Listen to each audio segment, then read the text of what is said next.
Okay, I found the Ghan train. This is the one that goes from Adelaide to north to Darwin.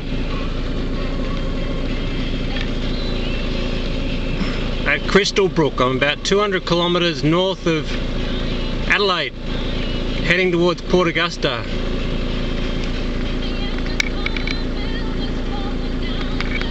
It's the Ghan, baby. It's got a camel on the side of each carriage.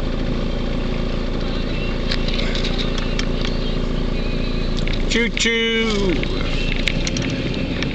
I've been racing this train for about the last 50 k's and I'm doing about 90 k an hour,